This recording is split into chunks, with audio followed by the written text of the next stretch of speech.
നെയ്പ്പായസം മാധവിക്കുട്ടി. ഭാഗം 2. താൻ താക്കോലെടുത്ത് ഉമ്മറത്തെ വാതിൽ തുറന്നു. അപ്പോഴാണ് അവളുടെ കിടപ്പ് കണ്ടത്. വായ അല്പം തുറന്ന് നിലത്തു ചെരിഞ്ഞു കിടക്കുന്നു.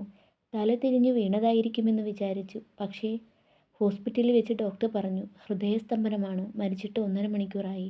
പല വികാരങ്ങൾ. അവളോട് അകാരണമായ ഒരു ദേഷ്യം. അവളിങ്ങനെ താക്കീതുകളൊന്നും കൂടാതെ എല്ലാ ചുമതലകളും തൻ്റെ തലയിൽ വെച്ചുകൊണ്ട് പോയല്ലോ. ഇനി ആരാണ് കുട്ടികളെ കുളിപ്പിക്കുക? ആരാണ് അവർക്ക് പലഹാരങ്ങൾ ഉണ്ടാക്കി കൊടുക്കുക? ആരാണ് ദീനം പിടിപെടുമ്പോൾ അവരെ ശുശ്രൂഷിക്കുക? എൻ്റെ ഭാര്യ മരിച്ചു, അയാൾ തന്നെത്താൻ മന്ത്രിച്ചു. എൻ്റെ ഭാര്യ ഇന്ന് പെട്ടെന്ന് ഹൃദയസ്തംഭനം മൂലം മരിച്ചതുകൊണ്ട് എനിക്ക് 2 ദിവസത്തേക്ക് ലീവ് വേണം. എത്ര നല്ല ഒരു ലീവ് അഭ്യർത്ഥനയായിരിക്കും അത്. ഭാര്യയ്ക്ക് സുഖക്കേടാണെന്നല്ല, ഭാര്യ മരിച്ചുവെന്ന്. മേലുദ്യോഗസ്ഥൻ ഒരു പക്ഷേ തന്നെ മുറിയിലേക്ക് വിളിച്ചേക്കാം. ഞാൻ വളരെ വ്യസനിക്കുന്നു, അയാൾ പറയും. ഹഹ, അയാളുടെ വ്യസനം. അയാൾക്ക് അവളെ അറിയില്ല.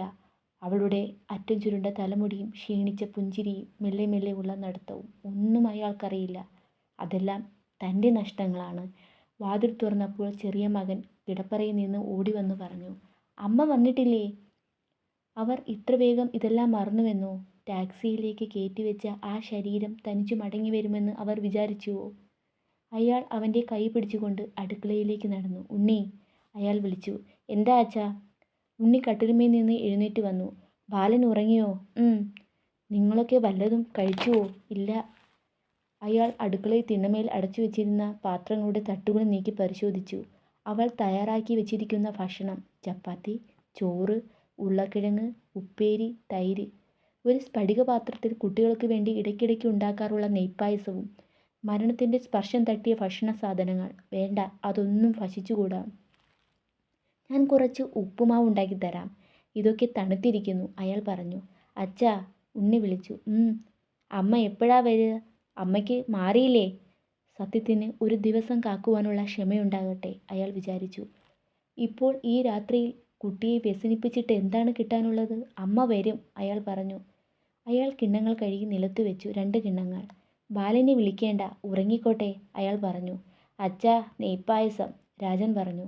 ആ പാത്രത്തിൽ തൻ്റെ ചൂണ്ടാണി വിരൽ താഴ്ത്തി. അയാൾ തൻ്റെ ഭാര്യ ഇരിക്കാറുള്ള പലകമേൽ ഇരുന്നു. ഉണ്ണി വിളമ്പിക്കൊടുത്തോ? അച്ഛനു വയ്യ, തല വേദനിക്കുന്നു. അവർ കഴിക്കട്ടെ. ഇനി ഒരിക്കലും അവളുണ്ടാക്കിയ ആഹാരം അവർക്ക് കിട്ടില്ലല്ലോ. കുട്ടികൾ പായസം കഴിച്ചു തുടങ്ങി. അയാൾ അത് നോക്കിക്കൊണ്ട് നിശ്ചലനായി ഇരുന്നു. കുറേ നിമിഷങ്ങൾക്ക് ശേഷം അയാൾ ചോദിച്ചു, ചോറ് വേണ്ടേ ഉണ്ണി? വേണ്ട, പായസം മതി, നല്ല സ്വാദുണ്ട്, ഉണ്ണി പറഞ്ഞു. രാജൻ ചിരിച്ചുകൊണ്ട് പറഞ്ഞു, ശരിയാ, അമ്മ അസല് നെയ്പ്പായസമാ ഉണ്ടാക്കിയത്. തൻ്റെ കണ്ണുനീർ കുട്ടികളിൽ നിന്ന് മറച്ചു വയ്ക്കുവാൻ വേണ്ടി അയാൾ പെട്ടെന്ന് എഴുന്നേറ്റ് കുളിമുറിയിലേക്ക് നടന്നു.